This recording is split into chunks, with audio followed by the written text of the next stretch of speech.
हाँ जी बच्चों, कैसे हैं आप लोग? होमवर्क किया? हाँ सर। बेटा होमवर्क रेगुलर आपको करना बहुत जरूरी है। आप नेक्स्ट क्लास देखो, उससे पहले होमवर्क करना बहुत जरूरी है। क्योंकि अगर आप होमवर्क नहीं करते हो तो वो कंसेप्ट आपके स्ट्रांग नहीं होते हैं, और जब तक पीछे के कंसेप्ट आपके स्ट्रांग नहीं होंगे, आगे आपको थोड़ा थोड़ा प्रॉब्लम होना स्टार्ट हो जाएगा। जी सर, हम बराबर होमवर्क करेंगे। वेरी गुड बच्चा। चलिए ये देखिए, profit and loss appropriation account हमने समझ लिया था। पी एंड एल अकाउंट के बाद प्रॉफिट का पार्टनर्स के बीच में डिस्ट्रीब्यूशन करने के लिए हम जो अकाउंट बनाते हैं उसको हम बोलते हैं profit and loss appropriation account. सबसे पहले नेट प्रॉफिट आएगा पी एंड एल अकाउंट से। नेट प्रॉफिट में 3 एडजस्टमेंट करने पड़ सकते हैं, जो ये चार्ज होते हैं: manager commission, rent to partner, interest on loan. Rent to partner, interest on loan partner से रिलेटेड है, बट ये चार्ज होते हैं, इसलिए चार्ज सारे के सारे पी एंड एल अकाउंट में शो कर देते हैं। उसके बाद इंटरेस्ट ऑन ड्रॉइंग हमने समझ लिया था। इंटरेस्ट ऑन कैपिटल भी हमने लास्ट क्लासेस में समझ लिया था। पार्टनर की सैलरी, सर सैलरी का क्या रूल होता है? कमीशन पार्टनर को दे सकते हैं क्या? क्या रूल होते हैं?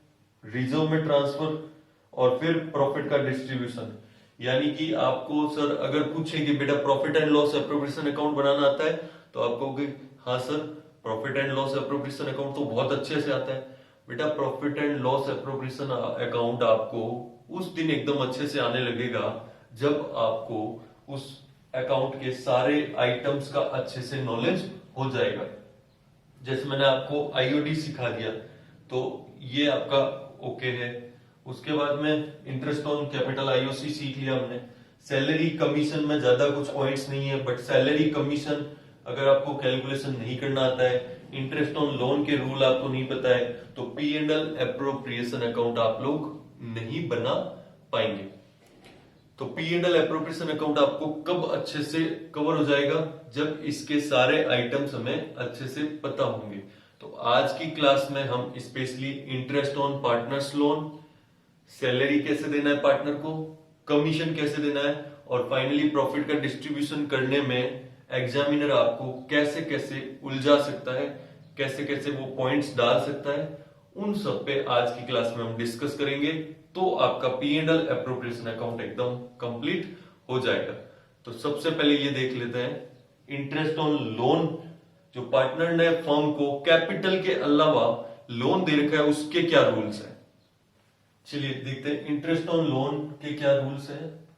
सबसे पहला क्वेश्चन ये कि at what rate interest is provided on partners loan. Partner ने अगर लोन दिया है तो उस पे किस रेट से उसको इंटरेस्ट मिलेगा। अगर ये क्वेश्चन आता है एग्जाम में, बच्चे का सीधा आंसर होता है sir 6% per annum. The answer is wrong. क्यों? क्योंकि पहले आप ये तो चेक कीजिए क्वेश्चन में आपको ये कहा हुआ है कि नहीं, डीड है या नहीं।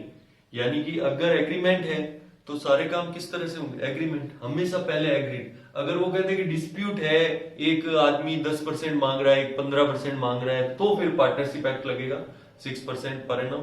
तो अगर ऐसा क्वेश्चन एग्जाम में आता है तो लगभग बच्चे गलती करते हैं। At what rate interest is provided on partners loan, कह रहा है पार्टनर के लोन पे इंटरेस्ट किस रेट से दिया जाएगा। तो इसका आंसर इस तरह से लिखेंगे, if there is an agreement between partners, agreed rate. अगर पार्टनर के बीच में एग्रीमेंट है तो एग्रीड रेट से 15% हो सकता है, 10% हो सकता है, जितना वो एग्री करते हैं उतना इंटरेस्ट दिया जाएगा। Second situation, if there is no agreement or a partnership deed, कोई एग्रीमेंट नहीं है उनके बीच में, पार्टनरशिप डीड नहीं है उनके बीच में, तो फिर किस रेट से इंटरेस्ट दिया जाएगा? तो फिर इंटरेस्ट दिया जाएगा 6% पर एनम। क्लियर हुआ? उसके बाद what is the nature of interest on partners loan. Partner के लोन पे जो इंटरेस्ट दिया जाता है उसका नेचर क्या है? क्या वो एक फिक्स खर्चा है या फिर वो एप्रोप्रिएशन है? तो इसका आंसर है it is a charge against profit. ये चार्ज है आपके लिए, बर्डन है। चार्ज क्या होते हैं?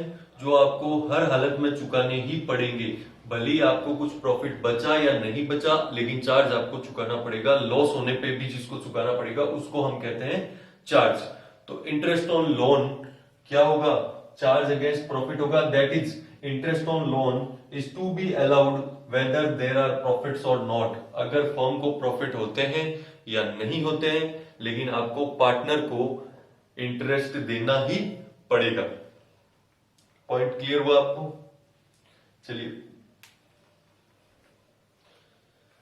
उसके बाद में आपका अगला पॉइंट आता है कि sir what is accounting treatment for interest on partners loan. Partner के लोन पे अकाउंटिंग ट्रीटमेंट क्या है? तो इट इज एन एक्सपेंस। ये क्या है? एक फिक्स एक्सपेंस है, hence debited to profit and loss account. ये पॉइंट ऑलरेडी बार बार मैं बताया है। अभी भी कई बार बच्चे इसको पी एंड एल एप्रोप्रिएशन में शो कर देते हैं। बेटा कभी भी interest on loan P and L appropriation में शो नहीं करेंगे। ऐसा करने से आपका आंसर मैच हो जाएगा बच्चे, लेकिन टेक्निकल एरर होगा, आपका वहां पे मार्क्स कटेंगे, 100% कटेंगे। इसलिए कभी भी interest on loan, rent to partner और मैनेजर कमीशन या सैलरी, इन तीनों चीजों को कभी भी पी एंड एल एप्रोप्रिएशन में शो नहीं करेंगे, हमेशा पी एंड एल अकाउंट में शो करेंगे। एंट्रीज क्या होगी? Journal entries. Interest on partners loan account debit, partner को इंटरेस्ट दे रहे हैं, फर्म के लिए खर्चा है, डेबिट करो। टू पार्टनर्स लोन, या तो उसको टू कैश बैंक पे कर दिया तो ठीक है, अदरवाइज किसकी अमाउंट बढ़ेगी? लोन की अमाउंट बढ़ेगी। कई बार बच्चा यहाँ गलती करता है, यहाँ लिख देता है partners capital account. Partners capital account नहीं आएगा। लोन जब दिया था पार्टनर ने, तो आपने क्या एंट्री की थी? सर लोन आया फर्म में तो cash account debit to partners loan. Loan लेने की ये एंट्री करते हो। और कैपिटल की क्या एंट्री होती है? Cash account debit to partners capital. A B C जिसने भी कैपिटल लगाई। तो जब लोन आता है तो लोन अलग से लायबिलिटी बनती है, कैपिटल कैपिटल अकाउंट में क्रेडिट होता है। तो अगर ये बताइए कि अगर इंटरेस्ट कैपिटल पे देना है तो उससे पार्टनर की क्या बढ़ेगी? सर कैपिटल में जोड़ देंगे, कैपिटल में क्रेडिट कर देंगे, कैपिटल इंक्रीज होगी। और जब लोन का इंटरेस्ट पे करेंगे उसको, तो कहां पे ऐड करेंगे? क्या उसकी कैपिटल बढ़ेगी या लोन बढ़ेगा? सर लोन बढ़ेगा। ऑफ कोर्स लोन पे इंटरेस्ट है, अगर आप पे नहीं कर रहे हो तो क्या बढ़ेगा? लोन की अमाउंट बढ़ जाएगी। इसलिए इंटरेस्ट ऑन पार्टनर्स लोन को क्रेडिट करेंगे इन पार्टनर्स लोन अकाउंट के अंदर, ना कि कैपिटल अकाउंट में। Closing entry, interest on loan आपके लिए खर्चा है, खर्चे को आप कहां शिफ्ट करोगे? Sir profit and loss account में शिफ्ट करेंगे, debited to P and L account, क्योंकि ये क्या है? फिक्स खर्चा है। यही अगर इंटरेस्ट ऑन कैपिटल होता तो कहां शिफ्ट करते? Profit and loss appropriation account में। इसीलिए इसको शिफ्ट करेंगे profit and loss account debit to interest on partners loan. तो ये पार्टनर्स लोन से रिलेटेड अपना कंसेप्ट है। सेम कंसेप्ट आपका रहेगा रेंट टू पार्टनर। अगर पार्टनर को रेंट पे करना है तो रेंट भी कहां पे जाएगा?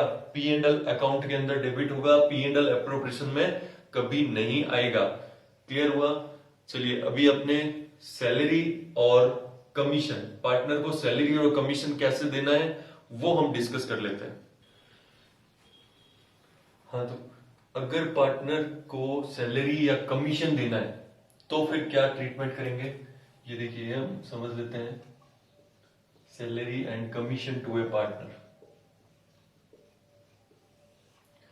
तो सबसे पहला पॉइंट, तो सैलरी और कमीशन पार्टनर को तभी दिया जा सकता है अगर ऐसा पार्टनरशिप एग्रीमेंट में डीड में लिखा हुआ हो। अगर पार्टनरशिप एग्रीमेंट में डीड में सैलरी देना नहीं लिखा हुआ तो पार्टनर को सैलरी या कमीशन नहीं दिया जा सकता है। अगर लिखा हुआ है, उनके बीच में एग्रीमेंट है, तो दिया जा सकता है। आप एग्रीमेंट में लिख के कुछ भी कर सकते हैं। तो salary commission etcetera to a partner is to be allowed if the partnership agreement provides. अगर पार्टनरशिप एग्रीमेंट प्रोवाइड करता है, दीज आर एप्रोप्रिएशन, अगर प्रोवाइड करता भी है तो भी ये these are appropriation out of profits. ये क्या है? एप्रोप्रिएशन है, that is to be allowed only if there are profits. Interest on loan वगैरह की तरह नहीं है कि देना ही है, लॉस है तो भी देना ही। सैलरी कमीशन कब दिया जाएगा? पहले डीड में लिखा हुआ होना चाहिए और उसके बाद फर्म को प्रॉफिट्स होने चाहिए। अगर प्रॉफिट्स नहीं है तो नहीं दिया जाएगा। सर अगर प्रॉफिट कम है और सैलरी ज्यादा देना है तो जितने प्रॉफिट है उतने ही सैलरी दिया जाएगा, उतना ही कमीशन दिया जाएगा। और कैसे प्रोपोर्शनेट करते हैं वो एक क्वेश्चन भी हम लोग करेंगे। उसके बाद में चलिए सैलरी को समझ लेते हैं। सैलरी के अंदर कुछ भी नहीं, एकदम सिंपल सा पॉइंट है। अगर वो कह रहे हैं कि आपको सैलरी देना है तो आप दे दीजिए, और आपको एक ही पॉइंट माइंड में रखना है कि सैलरी कमीशन जब भी अपने को देना है तो हम P&L एप्रोप्रिएशन अकाउंट अगर कुछ नहीं कहा हुआ तो पूरा एक साल के लिए बनाते हैं, अप्रैल से मार्च तक या फिर जनवरी से दिसंबर, डिपेंडिंग ऑन द ईयर। और अगर वो कहते हैं कि बिजनेस जुलाई से स्टार्ट हुआ है तो अलग बात है। अदरवाइज हमेशा 12 मंथ्स के पीरियड के लिए हम P&L एप्रोप्रिएशन अकाउंट बनाते हैं। फॉर द ईयर एंडेड हम लिखते भी हैं। इसलिए सैलरी के अंदर आपको कुछ भी दिमाग नहीं लगाना है, बस इतना सा काम करना है कि सैलरी एक साल की लेनी है आपको।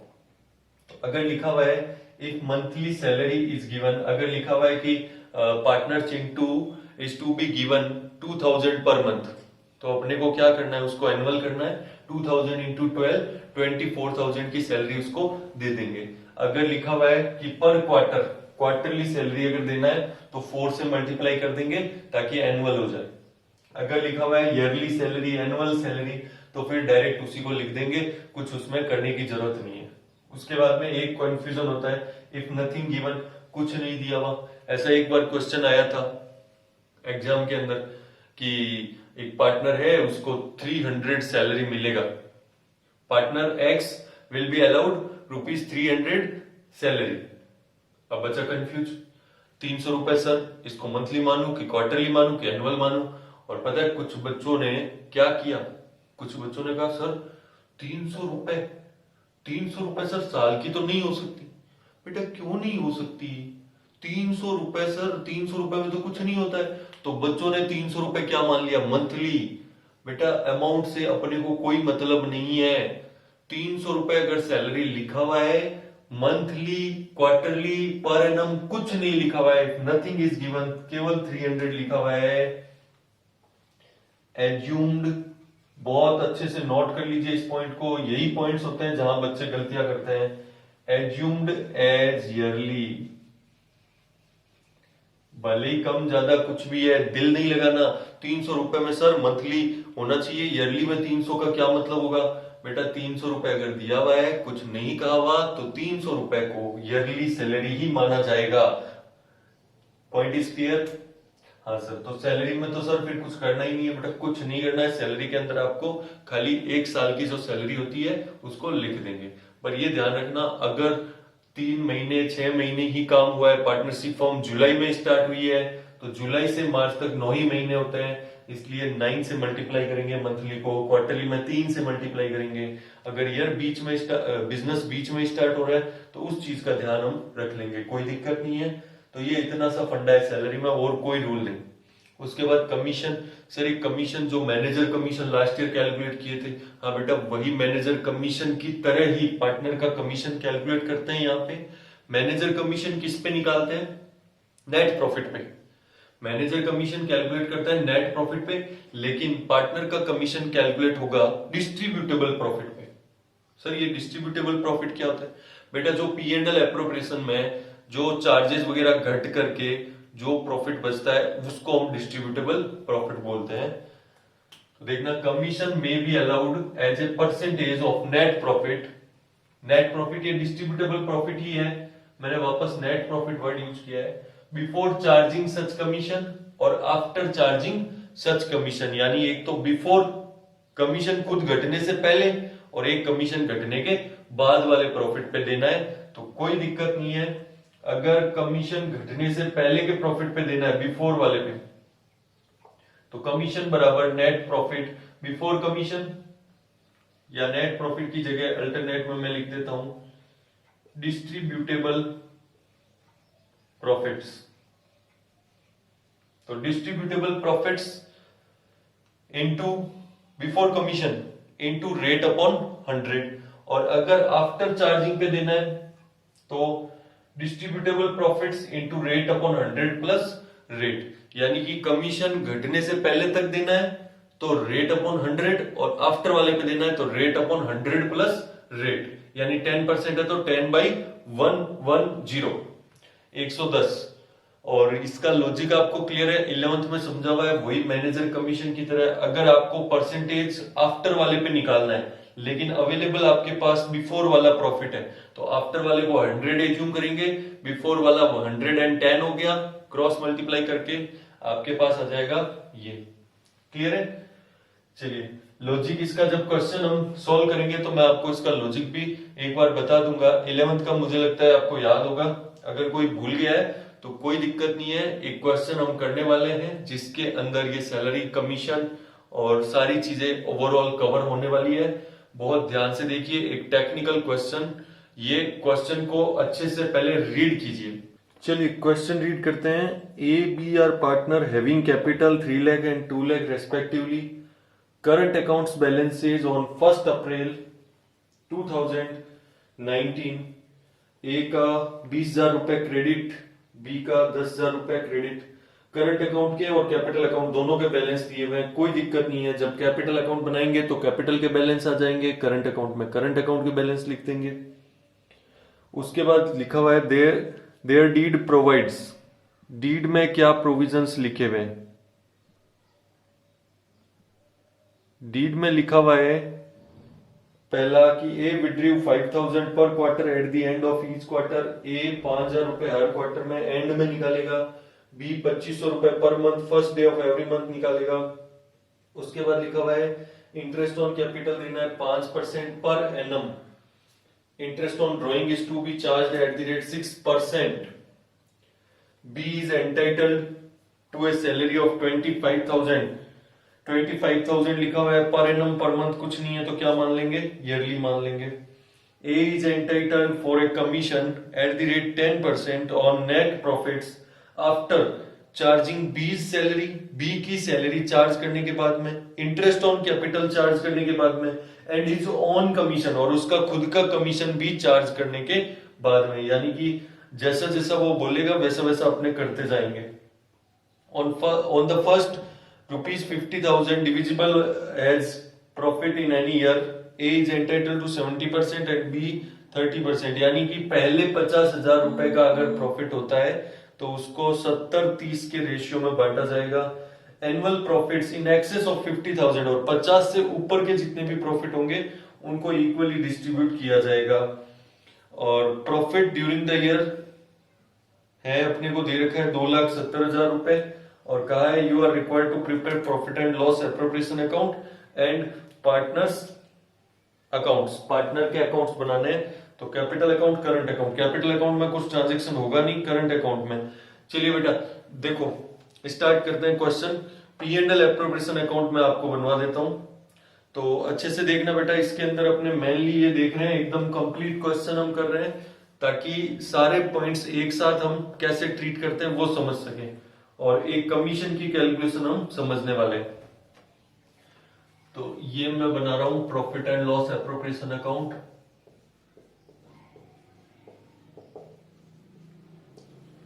क्वेश्चन बेटा जिनको अगर नहीं समझ आया तो वो क्वेश्चन पहले एक बार अच्छे से रीड कर लें। क्वेश्चन समझ आना बहुत जरूरी है, क्योंकि क्वेश्चन समझ आ गया तो समझो हो गया, सॉल्यूशन करने में कोई दिक्कत नहीं है। क्वेश्चन की एक एक पॉइंट अपने को क्लियर होना चाहिए। तो सबसे पहले अपने कहां से स्टार्ट करते हैं? नेट प्रॉफिट से। और हमेशा ध्यान रखना, नेट प्रॉफिट लिखने से पहले हमेशा चेक करेंगे manager commission, interest on partner loan और रेंट टू पार्टनर, क्या ये तीनों चीजें लेस हो रखी है? कोई ऐसा चार्ज तो नहीं है जो पी एंड एल अकाउंट में आना चाहिए था और उसने लेस नहीं कर रखा है? सर ऐसा कोई चार्ज नहीं है, तो फिर ठीक है बेटा 2,70,000 का नेट प्रॉफिट हम लिख सकते हैं। अगर कोई भी चार्ज होता तो उसको हम एडजस्ट कर देते। तो net profit as per P and L account ये मैंने लिख दिया 2,70,000। अब जो डीड के प्रोविजंस हैं उनको ट्रीट कर देते हैं। तो सबसे पहले कह रहा है इंटरेस्ट ऑन ड्रॉइंग लगाना है, तो बाई आईओडी। क्रेडिट साइड में नेट प्रॉफिट के अलावा सिर्फ आईओडी आ सकता है, तो आईओडी कैलकुलेट करें बेटा ए और बी का। हाँ सर ये क्वार्टरली मंथली फटाफट से कैलकुलेट करिए। 20,000 रुपए की ड्राइंग हो गई और रेट है 6% ड्राइंग पे। और सर कितने एवरेज मंथ्स कैलकुलेट कर रहे हैं बच्चे? एवरेज मंथ सर क्वार्टर की डेट को निकाला है। हाँ तो क्या इंटरेस्ट कैलकुलेट होएगा? 1200। हाँ 450। ये 450 किसने कैलकुलेट किया है? बेटा एक बार फिर से, इसीलिए कहा था क्वेश्चन ढंग से रीड करेंगे हम लोग, क्वेश्चन ढंग से रीड करेंगे। देखो क्वेश्चन फिर से क्या लिखा हुआ है, क्वेश्चन में लिखा हुआ है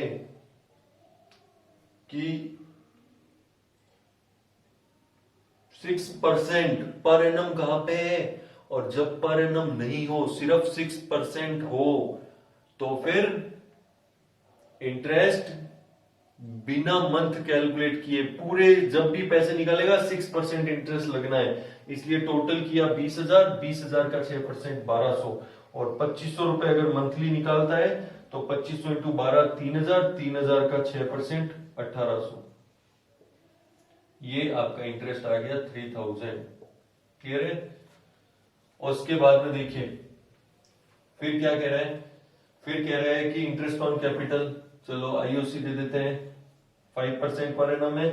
एक चीज हमेशा ध्यान रखिए, इंटरेस्ट ऑन कैपिटल केवल कैपिटल अकाउंट के क्रेडिट बैलेंस पे दिया जाता है।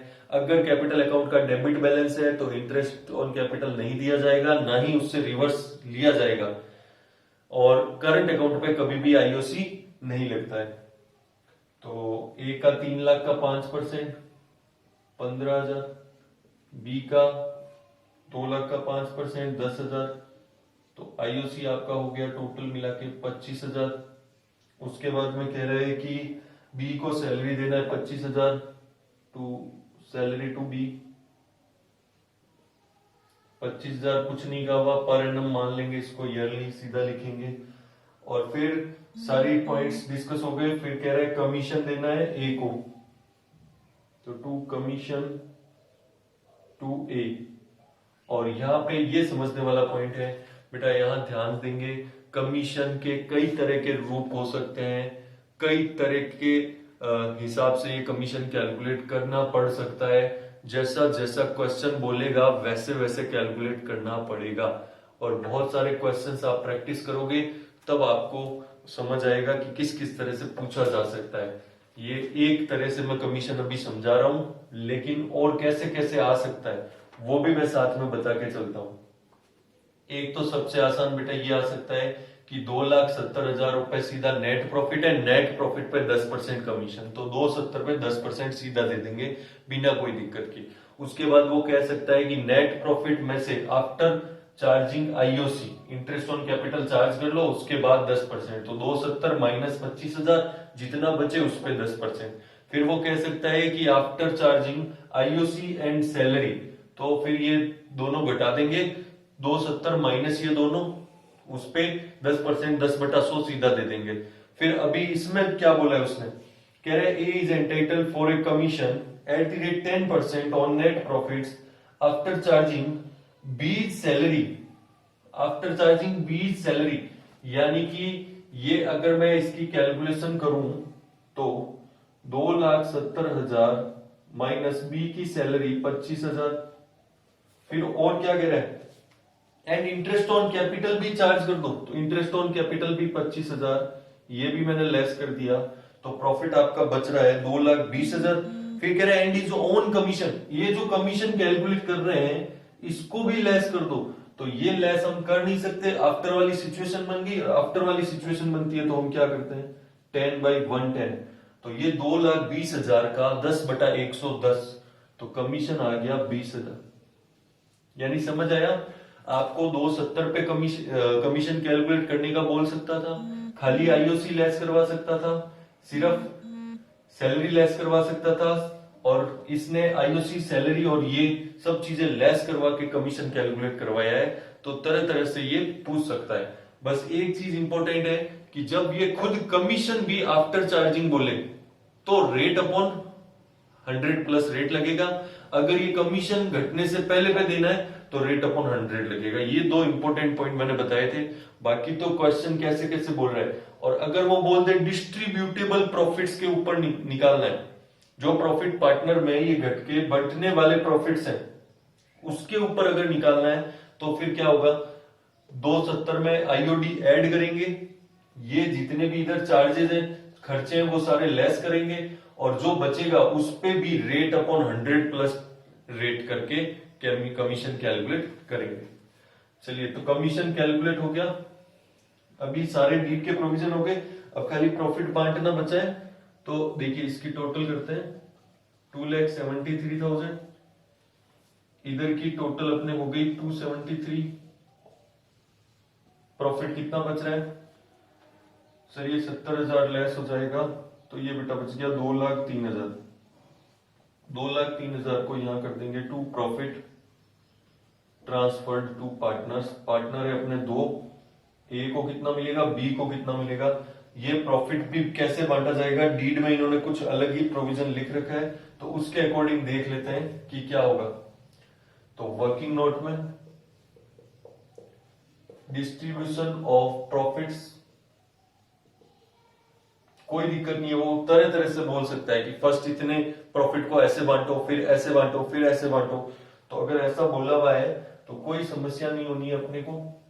ये पार्टनर ए और पार्टनर बी, देखिए सबसे पहले कह रहा है फर्स्ट ₹50,000 इन 70-30, कह रहे हैं जो फर्स्ट 50,000 के प्रॉफिट होंगे किसी भी साल में, उनको 70-30 में बांटा जाएगा। सर अगर प्रॉफिट 50 हो ही ना, 30,000 हो तो 70-30 में, 40 हो तो 70-30 में, 50 तक जब भी प्रॉफिट होंगे 70-30 में। सर 60,000 हो जाए तो 50,000 तक 70-30 में, और 10,000 ऊपर के प्रॉफिट को इक्वली। तो अभी फिलहाल प्रॉफिट कितने हैं, 2,03,000, तो 50,000 को 70-30 में बांटेंगे तो 35,000 और 15,000। अब 2,03,000 में से 50,000 बढ़ चुके हैं, लेस कर दो, तो रिमेनिंग के लिखो इक्वली 1-1। तो कितने बचे, 2,03,000 में से 50 गए तो 1,53,000, 153, तो ये हो गया 76,500। 76,500 हाफ हाफ कर दो, ये टोटल 2,03,000 के प्रॉफिट डिवाइड हो गए। ए को मिल गए अपने 1,11,500, 91,500। ये इनके प्रॉफिट का डिस्ट्रीब्यूशन अपने अंदर लिख देते हैं। ये आपका क्वेश्चन P&L एप्रोप्रिएशन हो गया कंप्लीट। फिर आपको कह रहा है पार्टनर्स के अकाउंट भी बनाने हैं, तो फिक्स्ड कैपिटल मेथड है, क्योंकि दोनों बैलेंस गिवन है, या तो फिक्स्ड कैपिटल बोला हुआ है या फिर करंट अकाउंट का बैलेंस गिवन है, तो अपने को फिक्स्ड कैपिटल के हिसाब से काम करना पड़ेगा। और सर अगर कुछ नहीं दिया हुआ होता है, ना करंट अकाउंट का बैलेंस है, तो बाय डिफॉल्ट हमेशा फ्लक्चुएटिंग कैपिटल ही रहेगा। तो अभी आपको कैपिटल अकाउंट बनाना है, कैपिटल अकाउंट में बाई बैलेंस भी आएगा, ना तो एडिशनल कैपिटल है ना विड्रॉल ऑफ कैपिटल है, तो यही खत्म हो गया। फिर करंट अकाउंट है, वो आप लोग बनाइए, उसका आंसर मैं आपको देता हूं।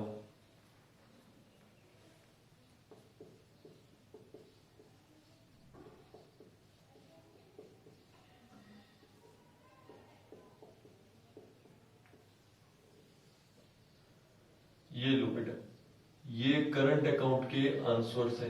करंट अकाउंट आप अपने आप बनाएंगे, कोई दिक्कत ही नहीं है। जो चीजें पार्टनर को मिलनी है वो प्लस कर दो, क्रेडिट कर दो, जो चीजें पार्टनर से लेनी है वो डेबिट कर दो, बन गया आपका करंट अकाउंट। करंट अकाउंट के जो बैलेंस क्रेडिट दिए हुए हैं वहां से स्टार्ट करेंगे और ये सारे एडजस्टमेंट उसके अंदर लिख देंगे, तो ये अपना बैलेंस आ जाएगा।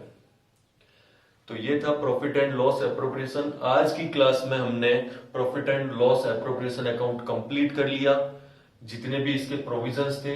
कमीशन के अंदर और भी तरह तरह की कैलकुलेशंस आ सकती है, जिसकी आपको प्रैक्टिस करनी है। एक दो क्वेश्चंस मैं आपको होमवर्क में दे रहा हूं, आने वाली नेक्स्ट क्लासेस के अंदर भी हम कुछ ना कुछ टेक्निकल जो कमीशन से रिलेटेड क्वेश्चंस है वो हम करते रहेंगे। बाकी अभी हमारा बेसिक्स जो है पार्टनरशिप से रिलेटेड वो हम आज की क्लास में खत्म कर चुके हैं। नेक्स्ट क्लास में हम लोग एक नया टॉपिक स्टार्ट करेंगे। इसी चैप्टर का टॉपिक है पार्टनरशिप फंडामेंटल से ही रिलेटेड है, जो हम नेक्स्ट क्लास में स्टार्ट करेंगे। आज की क्लास का होमवर्क, बिल्कुल बेटा होमवर्क आपको जरूर दूंगा मैं, होमवर्क आप जरूर कीजिए और सॉल्यूशन मुझे सेंड कीजिए, क्योंकि अब ये टॉपिक कंप्लीट हो चुका है। अब बेटा इसके जितने क्वेश्चन मिले, जो बुक मिले, जो मटेरियल आपको मिले प्रॉफिट एंड लॉस एप्रोप्रिएशन से related, interest on drawing, interest on capital, ये जितने भी क्वेश्चन आपको जहां मिल जाए हाँ सर, हम उनको देखते ही करने लगेंगे। हाँ बेटा, उनको क्वेश्चंस को सारों को कंप्लीट करेंगे, एक भी क्वेश्चन छूटना नहीं चाहिए। कोई भी कहीं भी प्रॉब्लम आ जाए, कोई दिक्कत आ जाए, क्लास एक बार वापस से रिकैप कर ले, और फिर भी नहीं हो तो मेरे को मैसेज करें। बिल्कुल आपके सारे क्वेश्चन सॉल्व होंगे, आराम से होंगे। और प्लीज क्लास का फीडबैक जरूर दें, और मिलते हैं अपने नेक्स्ट क्लास में नए टॉपिक के साथ में। ओके।